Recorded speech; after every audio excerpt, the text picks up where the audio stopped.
मैदान में हारा व्यक्ति एक बार फिर जीत सकता है, लेकिन मन का हारा व्यक्ति कभी नहीं जीत सकता है। इसलिए कभी किसी की बातों में आकर हिम्मत मत हारना, क्योंकि जहां हिम्मत समाप्त होती है, वहीं से हार की शुरुआत होती है।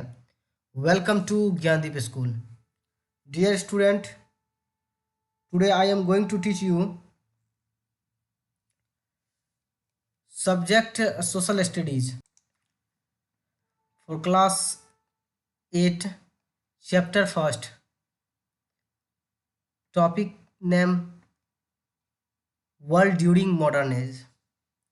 आज हम लोग दुनिया के बदलते हालात को देखते हुए हम आधुनिक एज, जो मॉडर्न एज है, उसको हम देखेंगे कि एसएसटी में कि हिस्ट्री का एक सेगमेंट है, जिसमें से पहला पार्ट है वर्ल्ड ड्यूरिंग मॉडर्न एज, यानी पूरे विश्व के दौरान आधुनिक as per, modern as per हम लोग ध्यान देंगे। फर्स्ट ऑफ ऑल हिस्ट्री की बात है, तो अगर पूछ दिया जाए व्हाट इज हिस्ट्री, तो आप कह सकते हैं all the events of the past is called history, या फिर द सीरीज ऑफ इवेंट्स और facts that is connected with somebody या समथिंग्स, यानी किसी व्यक्ति या वस्तु से कोई भी घटना जो ऐतिहासिक हो, वो हिस्ट्री कहलाता है। आप जानते हैं हिस्ट्री का बहुत सारा हम लोग एग्जाम्पल देते हैं, या फिर उसका हम कहते हैं कि history is the study of past, यानी जो हम लोग बीते हुए समय का अध्ययन करते हैं वो हिस्ट्री है।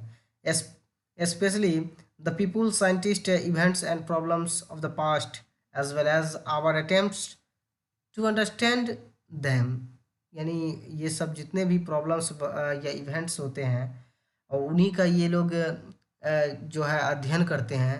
हिस्टोरियन जितने भी होते हैं वो सब अध्ययन करते हैं, और पता चलता है जो उनको, तब जाके वो एक हिस्ट्री का बहुत ही कोई महत्वपूर्ण घटना निकल के आता है, और वो बाद में किताबों में लिखा जाता है। उसका अम, एक पुख्ता साक्ष्य मिलता है, जिसको कि हम लोग पढ़ते हैं और जानते हैं। तो आइए देखते हैं आज आपका क्लास में, स्टार्ट करते हैं। चलिए लेट्स स्टार्ट।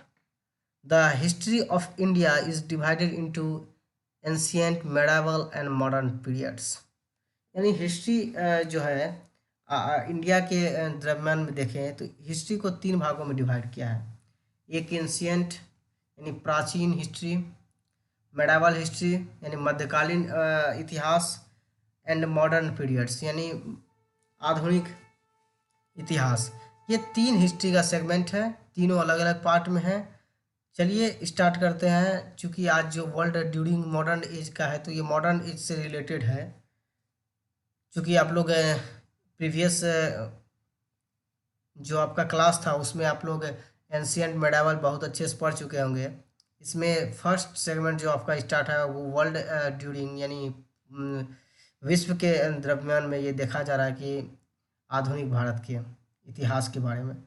तो this has been done to show that the society, economy, politics and culture of each period are very different from those of the other periods, यानी इसमें ये पीरियड के बारे में जो बताया जा रहा है आपको, मॉडर्न पीरियड के बारे में, तो इसमें ये बहुत ही सब अलग अलग पार्ट्स में हो जाता है कि यहाँ का शासन व्यवस्था, यहाँ का सोसाइटी, सामाजिक और इकोनॉमिक, पॉलिटिक्स, यहाँ आपको अलग तरीके से देखने का नज़रिया मिलता है।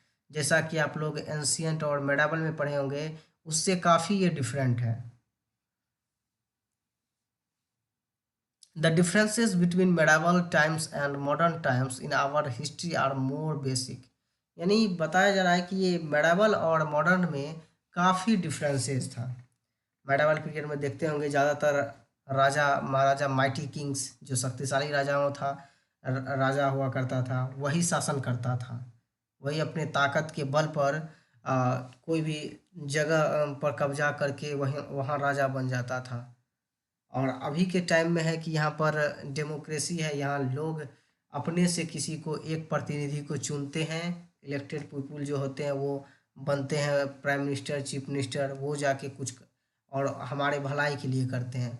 वो लोग जो थे ज़्यादातर शासन व्यवस्था, मतलब एक तरफ से डिक्टेटरशिप था, जैसे कि अभी नॉर्थ कोरिया में आप देखते होंगे। चलिए आगे हम लोग स्टार्ट करते हैं। This is because changes in the modern times have been faster and more far reaching than ever before. यानी ये बताया जा रहा है कि ये उससे काफ़ी चेंजेज है मॉडर्न एज मेडाइवल और एंशियंट से, और ये काफ़ी फास्ट भी है जो, और इसके तरफ मतलब एंशियंट और मॉडर्न से। आगे कह रहा है you have already read about the ancient and the medieval period in India in your previous classes. यानी आप प्रीवियस क्लास में आप ये पढ़ चुके हैं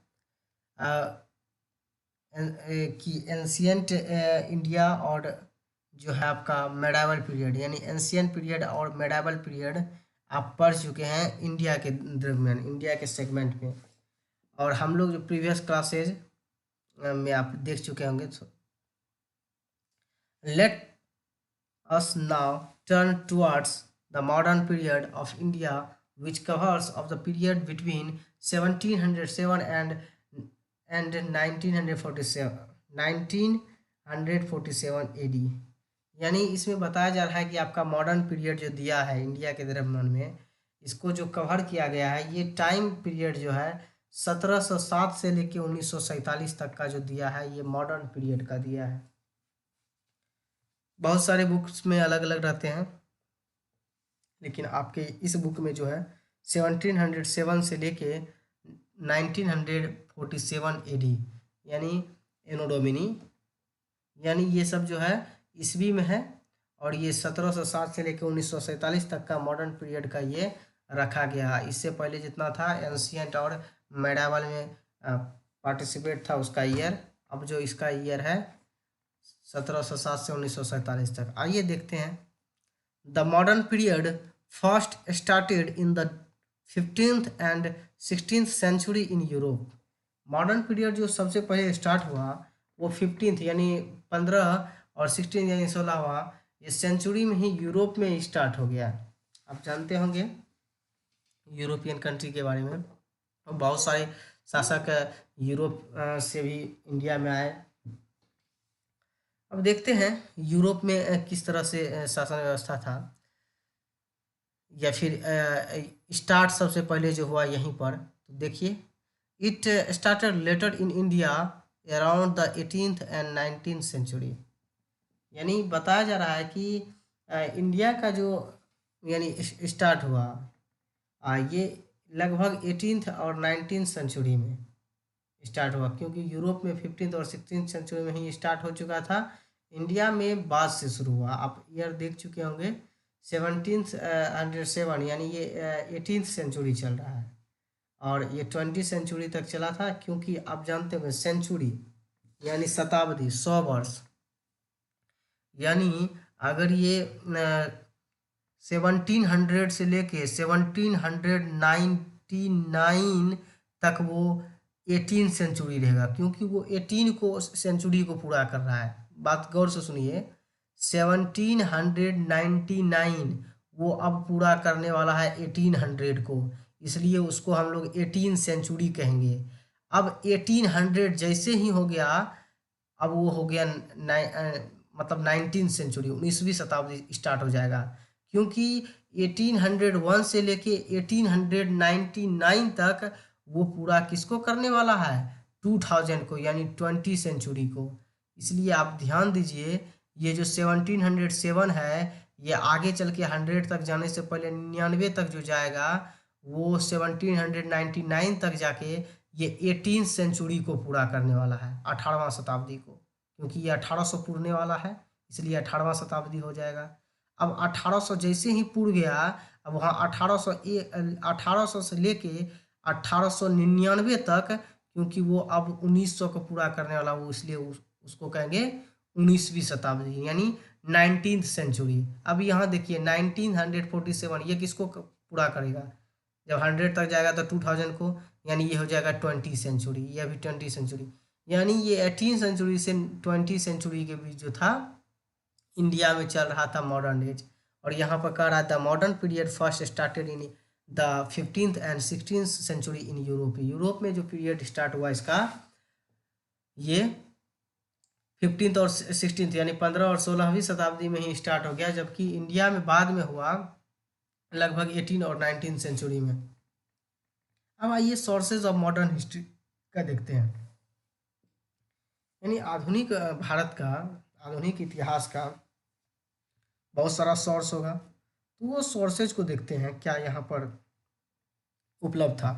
However, the life of the people in our century has been deeply affected by these changes। यानी यहाँ पर जो है इस कंट्री में और इस समय में बहुत सारे अलग अलग चेंजेस देखने को मिला है। Some of the features of modern era such as industrialization, great progress in technology, growth of cities and greater interaction among nations are said to have begun in the 18th century AD। यानी यहाँ पर कहा जा रहा है कि इस समय जो था बहुत सारे चेंजेज आया, कैसे बहुत सारे इंडस्ट्री खोला गया, बहुत सारे टेक्नोलॉजी का काम होने लगा यहाँ पर, और बहुत शहर जो ग्रोथ करने लगा, बहुत सारा जो शहर था, सिटी था, उसमें बहुत सारा डेवलप किया, बहुत सारे फैक्ट्री खुलने लगा, और बहुत सारे जो काम उसके लिए मशीनरी का व्यवस्था किया गया, मशीन लगाया गया, जिससे कि काम बहुत आसान हो सके। जो पिछले समय में कि लगता था बहुत ज़्यादा काम करने में टाइम, इसमें मशीन लगा के इंडस्ट्री खोल के कोई भी काम करने में आसानी होता था। और मॉडर्न एज इसी तरह से चेंज होते होते आगे बहुत ग्रोथ किया मॉडर्न एज में। आज जो आप लोग देखते हैं जितना भी फैक्ट्री मॉल वगैरह, ये सब मॉडर्न एज में ही शुरू हुआ था। आइए और देखते हैं the abundant sources. Abundant means होता है ज़्यादा, more than. Sources of information on the modern period can be divided into two categories. अब आइए देखते हैं इसका जो सोर्सेज बताया जा रहा है मॉडर्न एज के अनुसार, इसको दो भागों में बांट सकते हैं। देखिए कौन सा, पहले primary sources and secondary sources. Expect of Indian life, यानी इंडियन लाइफ के अनुसार इसको दो भागों में बांट दिया गया है। एक मॉडर्न एज को एक प्राइमरी मतलब मॉडर्न सोर्सेज के आधार पर दो भागों में जो बांटा गया है, वो एक प्राइमरी सोर्सेज के आधार पर, एक secondary sources. Aspects of Indian life, यानी यहाँ पे भारतीय जिंदगी को मतलब जीवन को देखते हुए इसको दो भागों में बांट दिया। आइए देखिए दो सोर्सेज कौन सा था। These books also throw a good deal of light on the progress made by men in different fields such as medicine, engineering, technology, art, literature, history, mathematics, music, dances, drama and so on। यानी यहाँ पर की बात किया जा रहा है कि इस समय जो बुक वगैरह था वो ज़्यादा इस पर प्रकाश डाला गया, और इसको ज़्यादा प्रोग्रेस से बहुत अलग अलग जो हिस्टोरियन वगैरह थे या जो भी थे, वो बुक लिखना बहुत तो बुक लिखे थे, और उसके आधार पर भी बहुत सारा हमको साक्ष्य मिला है, बहुत सारे मोनूमेंट्स ये सब देखते होंगे आप एंशियंट टाइम में। और यहाँ से ही मतलब विकास होने लगा, कि प्रोग्रेस होने लगा, कि सब जो एक तो यहाँ पे बुक पढ़ने का जो था टाइम बहुत तेज़ी से यह विकास होने लगा। उसके बाद यहाँ से डिफरेंट फील्ड्स में सभी का अपना रुचि बढ़ने लगा। कोई मेडिसिन के फील्ड में, तो कोई इंजीनियरिंग, कोई तो टेक्नोलॉजी, किसी में कोई तो आर्ट, लिटरेचर, हिस्ट्री, सब का अलग अलग में रुचि बढ़ने लगा। और यहाँ पर सभी चीज़ का विकास बहुत तेज़ी से होने लगा। सब अलग अलग फील्ड में खुद एक से एक एक्सपर्ट हो गए, कोई मेडिसिन, कोई इंजीनियरिंग, कोई टेक्नोलॉजी, कोई मैथमेटिक्स, कोई हिस्ट्री।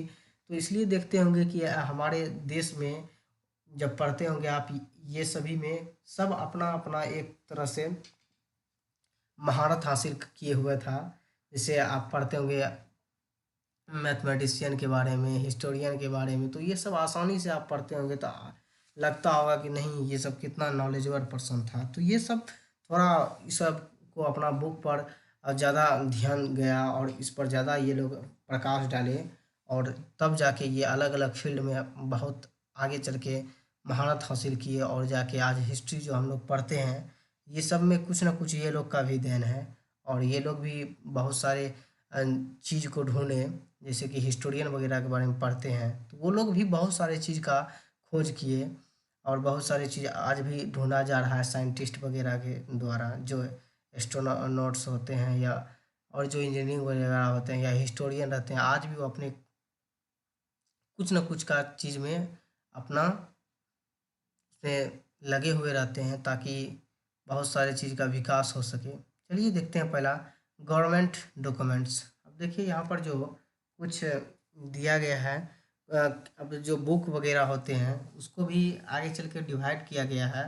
अब उसमें जो इसका मॉडर्न जो हिस्ट्री है उसका पुख्ता साक्ष्य मिला है कि नहीं, तो सबसे पहले गवर्नमेंट डॉक्यूमेंट्स को देखेंगे।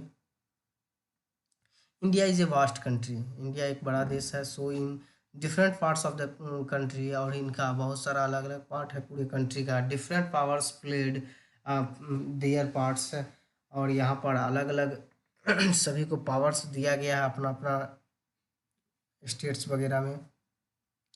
All the rulers and powers exchange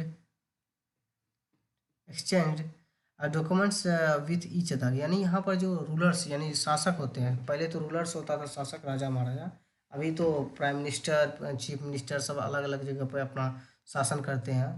तो all the rulers and powers exchange documents with each other, यानी यहाँ पर जो बताया जा रहा है कि यहाँ सब जो होता है कि अपना अपना जो पावर का यूज करता है वो एक्सचेंज जो करता है वो डॉक्यूमेंट के थ्रू करता है एक दूसरे से। By this government document we can easily know how different powers dealt with each other and know how ultimately the British overpowered them one by one, यानी यहाँ पर जो सब इजीली अपना कोई भी काम आराम से कर लेते हैं गवर्नमेंट डॉक्यूमेंट के द्वारा। एक दूसरे से एक्सचेंज करके अपना जो काम होता है वो आसानी से करवा लेते हैं, क्योंकि ये सब जो चलते आ रहा है ये ब्रिटिश पीरियड से ही चलते आ रहा था। ये ब्रिटिश जो थे मॉडर्न एज में भी थे, क्योंकि ये लगभग 1600 से लेकर 1947 तक हमारे भारत में रहे। They help us to know the true nature of the British imperialists and economic exploration of this country by them. Thus, the government documents are an important sources of the history of modern India. यानी यहाँ की बात किया जा रहा है कि यहाँ जो तभी ब्रिटिश साम्राज्यवादी था, इम्पीरियलिस्ट का मतलब होता है ब्रिटिश साम्राज्यवादी, यानी जो अंग्रेजी शासन था, उनका जो इकोनॉमिक कंडीशन था वो अपना इकोनॉमिक को बहुत पूरे देश में बढ़ाए, पूरे कंट्री में उनका जो था शासन व्यवस्था था, और पूरे कंट्री को समझिए एक तरह से गुलाम की तरह रखा हुआ था। ये वहाँ पे अपना शासन व्यवस्था चला रहे थे, और ब्रिटिश के जो कानून होता था वही सबको मानना पड़ता था। जो अंग्रेज के द्वारा शासन किया जाता था, जो वो कहते थे वही सभी को करना पड़ता था। और बहुत सारे इनका भी सोर्स या फिर इनका भी रिटर्न साक्ष्य मिलता है कि ब्रिटिश जो थे यहाँ पर बहुत अच्छे भी काम करवाए, बहुत शोषण भी किए। जैसे कि आज जो ट्रेन वगैरह चल रहे तो उन्हीं का देन है, बड़े बड़े बिल्डिंग्स आज जो जीन्स पैंट पहनते हैं सब बहुत सारा चीज़ उनका देन है। जो अंग्रेज बहुत चीज़ बताए हम लोग को सिखाए, इंग्लिश जो है सबसे बड़ी बात उन्हीं का देन है। तो ये कुछ कुछ गवर्नमेंट डॉक्यूमेंट के आधार पर ये इम्पोर्टेंट सोर्स हम लोग को प्राप्त होता है हिस्ट्री ऑफ मॉडर्न इंडिया का। चलिए दूसरा देखते हैं, an overview of the 18th century. अब देखिए कुछ ओवरव्यू दिया गया है 18th सेंचुरी का, उसको देखते हैं। We in the this book begin the history of modern India from the 18th century because many of the changes that are characterized of modern times can be said to have begun during this period। यानी इस period की बात किया जा रहा है कि इस पीरियड में मॉडर्न मॉडर्न इंडिया की ही बात किया जा रहा है हिस्ट्री के सेगमेंट में कि 18th सेंचुरी में बहुत सारे चेंजेज आए, बहुत सारा चीज़ अलग अलग पार्ट में इसको डिस्क्राइब किया गया, करेक्टराइज किया गया। चूँकि इस पीरियड के आधार पर जो ब्रिटिश पीरियड था या फिर इस समय जो था मॉडर्न टाइम, इसके आधार पर इसको बहुत सारे पार्ट में अलग अलग किया गया। These changes first began of in other parts in the world and came to us under conditions which were not for our choice, as our country had gone under foreign dominations। यानी उस समय जो था, यानी जो भी काम चल रहा था ये ब्रिटिश के हुकूमत के द्वारा चल रहा था। यानी हमारा जो कंडीशन था, एक समझिए कि एक तरह से गुलाम की तरह ज़िंदगी जी रहे थे। यानी इसमें जो शासन व्यवस्था चल रहा था वो हमारे चॉइस के अनुसार नहीं चल रहा था, वो ब्रिटिश के अनुसार चल रहा था। यानी इस समय जो था इस पूरे कंट्री में ये फॉरेन डोमिनेशंस था। यानी हमारा जो था ये बोलबाला नहीं था, ये डोमिनेशन जो था मीन्स होता है अपना प्रभुत्व या बोलबाला, ये था अंग्रेज़ों का। इन्हीं के ऊपर सब डिपेंड था और ये जो कहते थे वही इनका कानून था। India in the 18th century AD was in a chaotic political state. कह रहा है कि एक बार मतलब फिर से देखते हैं। India in the 18th century AD was in a chaotic political state. यानी यहाँ जो था इस समय जो था इंडिया की कंडीशन 18th सेंचुरी में बहुत ही गड़बड़ था, बहुत ही ख़राब चल रहा था इसका पॉलिटिकल राजनीतिक व्यवस्था।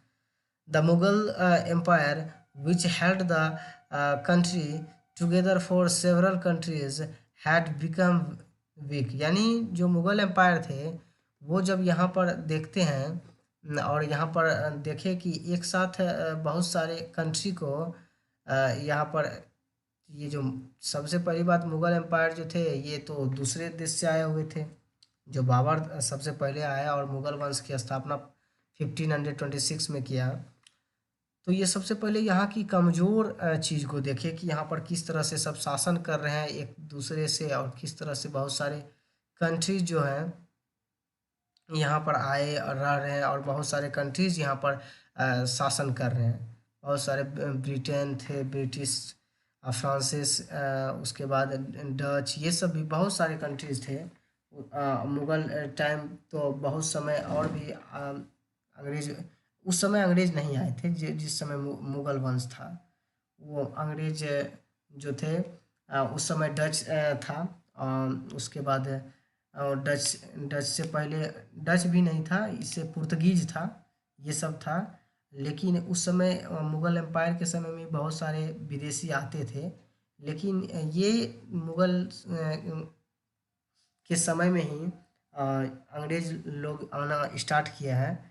तो हम लोग इसी को देखेंगे आखिर कहना क्या चाह रहा है। यानी मुग़ल के समय में यहाँ की जो शासन व्यवस्था थी वो बहुत ही कमज़ोर थी, ये ध्यान रखें आप। The country was breaking up into a small independent kingdom that constantly fought with each other। यानी इस समय जो था इसका राजा महाराजा जो था वो यहाँ पर मतलब क्या करते थे, पार्ट पार्ट डिवाइड करके कोई भी चीज़ को जीतते थे और वहाँ का वो राजा बन जाते थे। मतलब वहाँ का जो तभी के समय में जो राजा जो अपना राज करता था, यानी जो भी शासक था, रूलर था, वो रूलर जो उसका शासन व्यवस्था कहाँ तक होता था, तो जहाँ तक सिर्फ उसका किला रहता था, किला के बाहर उसका कोई अधिकार नहीं रहता था। जहाँ तक उसका किला है वो वहीं का राजा होता था।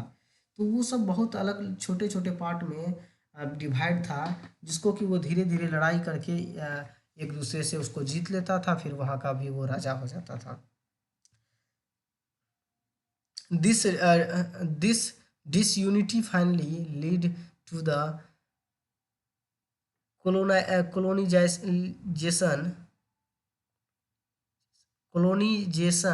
of India by the British। so the economic and political progress that took place in Europe came much later to India. आप इस लाइन को समझे? वंस अगेन देखते हैं। This disunity finally lead to the colonization colonization to India by the British. यानी यहाँ पर जो था, अम, यहाँ पर डिसयूनिटी मतलब था, यानी यहाँ पर एक तरह से यूनिटी नहीं था। और यहाँ जो लोगों में जब यूनिटी नहीं रहेगा तो यहाँ ठीक से आ, बहुत सारे देश यहाँ पर रहना में इंडिया में रहना स्टार्ट करेंगे, आक्रमण करेंगे, अटैक करेंगे। तो यहाँ पर यूनिटी नहीं था, जिसके बाद कि colonization of India by the British, यानी ब्रिटिश के द्वारा यहाँ पर भारत में आगमन हुआ और यहाँ पर वो रहना और बसना शुरू किया। कोलोनाइजेशन का मतलब होता है बसना। So the economic and political progress that took place in Europe came much later to India. यानी बाद में यहाँ का इकोनॉमिक्स और पॉलिटिकल दोनों का दोनों प्रोग्रेस किनके हाथों में चला गया? यूरोपियन कंट्रीज के, जो ब्रिटिश थे। Before we turn to the story of India's decline and recovery during, उसके बाद ये धीरे धीरे इसका जो कहानी ये होता है कि ये अब डेक्लाइन की ओर जाने लगता है और इसका पूरा जो यहाँ पर जो सामाजिक मुद्दा रहता है या फिर इकोनॉमिक या पॉलिटिकल पावर, ये सारा सारा धीरे धीरे चले जाता है ब्रिटिश के हाथों में। Primary sources includes literacy sources like government reports and achievements reports and archives, literary and artistic evidence like books and paintings and archaeological remains such as monuments and artefacts. यानी यहाँ पर जो बाद में प्राइमरी सोर्सेज जो मिला है, यहाँ पर बहुत सारे साहित्यिक अभिलेखागार, बुक, पेंटिंग और भी बहुत सारे जो मोनूमेंट्स वगैरह यहाँ पे मिले हैं। इससे भी साबित होता है कि हमारा जो हिस्ट्री था वो कैसा था और किस तरह का यहाँ पर शासन व्यवस्था चल रहा था और किस तरह का यहाँ का राजा महाराजा का पेंटिंग और किस तरह से यहाँ का मोनूमेंट्स था, किस तरह का स्तूप था, किस तरह का यहाँ का राजा राज दरबार हुआ करता था, यहाँ पर किस तरह बुक था तो उसमें किस तरह का भाषा का प्रयोग होता था, कौन सा लिपि का प्रयोग होता था, इसी प्राइमरी सोर्सेज से पता चलता है। व्हाट हिस्टोरियंस से after studying this primary sources is called secondary sources. यानी जो अब पूछा जा रहा है व्हाट हिस्टोरियंस से, यानी हिस्टोरियन ने ऐसा क्या कहा आफ्टर स्टडिंग, जो पढ़ने के बाद the this primary sources is called secondary sources. यानी प्राइमरी सोर्सेज जो वही हैं जो सेकेंडरी सोर्सेज हैं। This are available to us as reports, यानी जो उसके पास अवेलेबल रिपोर्ट था उसी के अनुसार ये बता रहा है। रिव्यू दिया, आर्टिकल्स एंड बुक्स में जो लिखा हुआ था वो प्राइमरी सोर्सेज के आधार पर ही सेकेंडरी सोर्सेज को वो लिखे।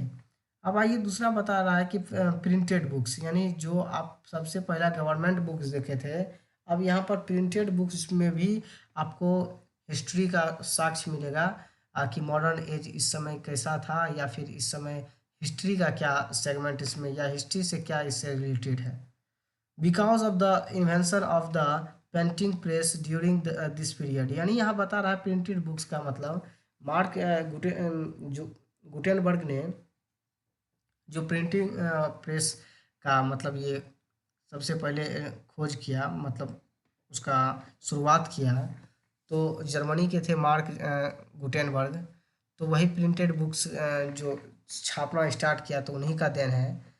वही कह रहा है कि because of the invention of the printing press during this period, यानी मॉडर्न एज के समय में ही, मॉडर्न पीरियड के समय में ही प्रिंटिंग प्रेस का खोज हुआ, उसी दरमियान इन्वेंशन हुआ।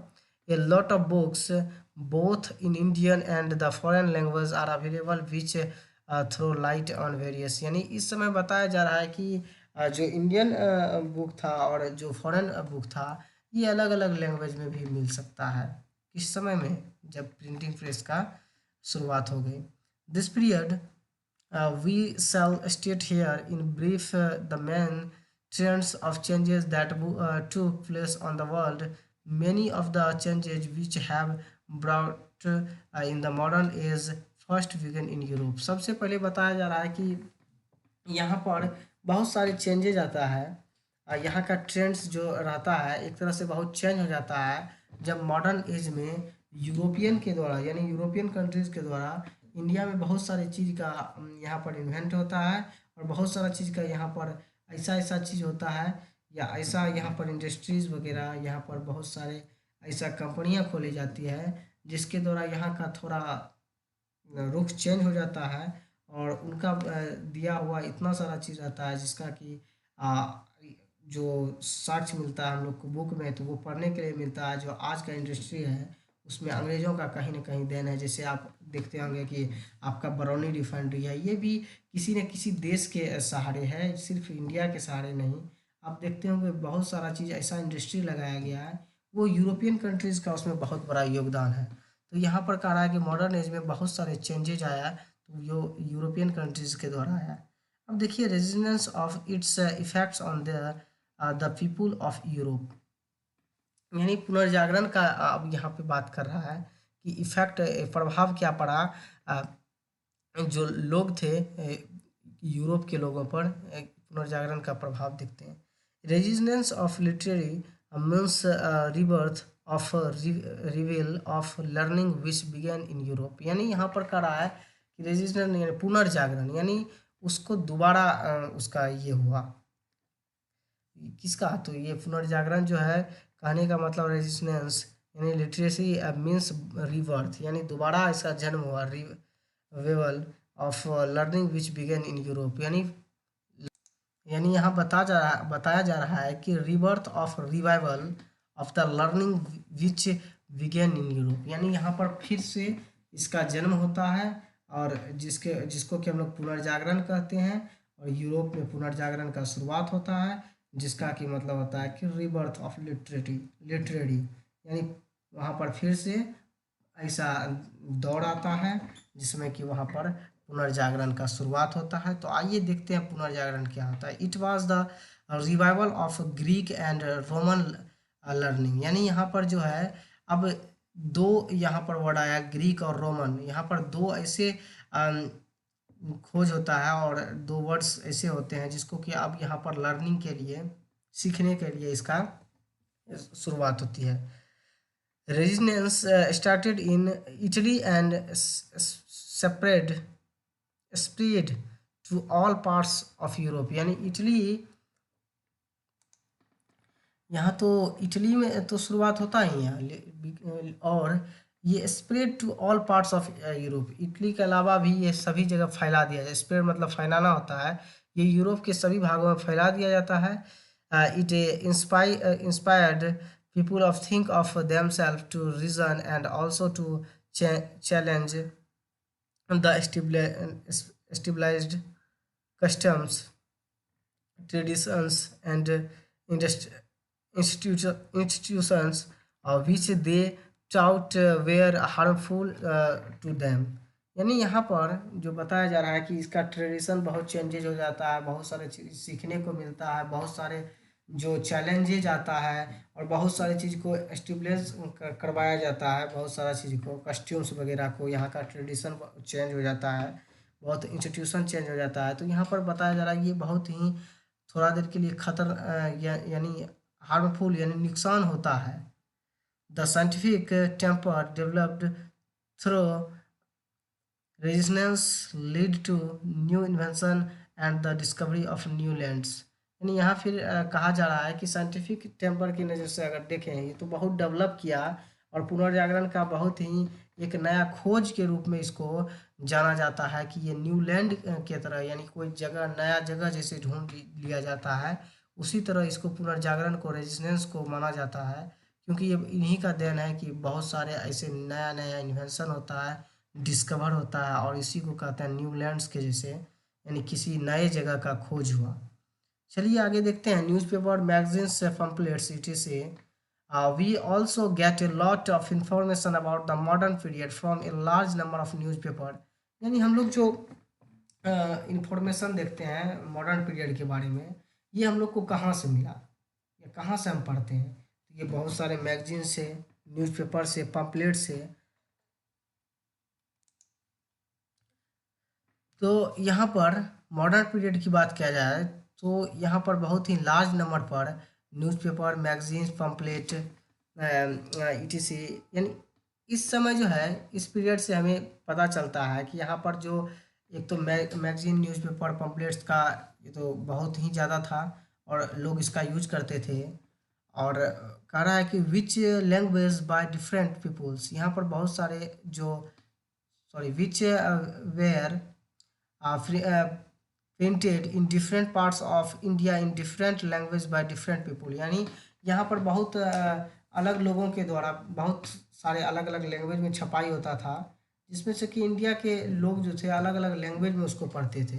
सम of this papers are still in publication and they have systematically kept a record of their all edition in their library, यानी यहाँ पर एक सिस्टमेटिकली ढंग से पेपर का या मैगजीन का छपाई होता था और उसके बाद इसको बहुत अच्छे से एक लाइब्रेरी में भी रखा जाता था, इसका रिकॉर्ड रहता था, इसका एडिशन का रिकॉर्ड रहता था और ये वहाँ पर भी पढ़ा जाता था, इसके पुराने एडिशन को भी वहाँ लाइब्रेरी में रखा जाता था। आइए हिस्टोरिकल बिल्डिंग्स देखते हैं थोड़ा। We can still see many buildings secreted throughout the country, especially in the big cities, which relate to many stories and episode linked with them। आप लोग देखते होंगे बहुत सारे बिल्डिंग, बहुत सारे ऐसे जगह जो आपके कंट्री में है, उसके ऊपर बहुत सारे जो अलग अलग शहर में है उसके ऊपर बहुत सारे स्टोरी बन चुके हैं, बहुत सारे एपिसोड देखते होंगे आप लोग, उसमें देखते होंगे कि किस तरह से पुराने ज़माने में हिस्टोरिकल प्लेस कैसा था और लोग किस तरह से वहाँ रहते थे और कैसा राजा महाराजा शासन करता था, मौर्य एम्पायर के बारे में, मुगल एम्पायर के बारे में। तो उसका बिल्डिंग भी आप लोग देखते होंगे कि किस तरह से ताजमहल कौन बनाया, कैसे बनाया। आप लोग एक एपिसोड के रूप में आप लोग टीवी में भी देखते होंगे, एक पिक्चर के रूप में। तो वो बताया जा रहा है कि हिस्टोरिकल बिल्डिंग के बारे में उसमें बहुत अच्छे से बताया जाता है कि कोई भी चीज़ आप देखते होंगे मोबाइल में भी, आप यूट्यूब पर वगैरह पर सर्च मारते होंगे तो उसमें अच्छे से कहानी के रूप में बताया जाता होगा, तो लगता है कि हाँ ये सब बिल्डिंग है पुराने ज़माने का, लगता है कि हाँ ये हिस्टोरिकल प्लेस है, यहाँ घूमना चाहिए। जैसे some such buildings are the India Gate, the Rashtrapati Bhavan, the parliaments etcetera etcetera, यानी ईटीसी, यानी ये सब जो है एक तरह से ये भी हिस्टोरिक प्लेस है, किसी न किसी राजा महाराजाओं के द्वारा बनाया गया था या अंग्रेजों के द्वारा बनाया गया था, तो ये सब भी इम्पोर्टेंट है आपके लिए। चलिए वेट फॉर नेक्स्ट पार्ट, अब नेक्स्ट पार्ट के लिए वेट कीजिए, तब हम उसमें बताएंगे कि और वर्ल्ड हिस्ट्री में यूरोपियन का आगमन, नेशनलिज्म कैसे क्या होता है, और भी इसके आगे जो पार्ट है उसके आगे हम पढ़ेंगे कि जो कि हम लोग का है, आगे चल के हम लोग पढ़ेंगे नेशनलिज्म, लेनिन के बारे में, फिर फ्रेंच रिवॉल्यूशन, ये सब भी देखेंगे। चलिए अब आपके लिए जो वर्क दिया जा रहा है, टुडेज वर्क फॉर यू, जो उसमें 2 क्वेश्चन दिया जा रहा है, 5 सोर्सेज ऑफ मॉडर्न हिस्ट्री बताना है, व्हाट इज हिस्ट्री एक्सप्लेन, इसको ब्रीफ में एक्सप्लेन करना है। ये 2 क्वेश्चन आज 8 क्लास के लिए होमवर्क के रूप में दिया जाता है और ये जितने भी था ये आज आपके लिए जो बनाए थे, आप इसको देख लीजिए, इसका स्क्रीनशॉट लेके अच्छे से समझ लीजिए, इसको लिख लीजिए और ये आपके लिए बहुत ही इम्पोर्टेंट है। ये आपके जो फर्स्ट चैप्टर है वो फर्स्ट चैप्टर का पहला हिस्ट्री का पहला सेगमेंट है, जो चैप्टर का नाम है आपका वर्ल्ड ड्यूरिंग मॉडर्न एज। चलिए अब नेक्स्ट वीडियो में या नेक्स्ट पार्ट में आप लोग से मिलते हैं। Take care, good bye.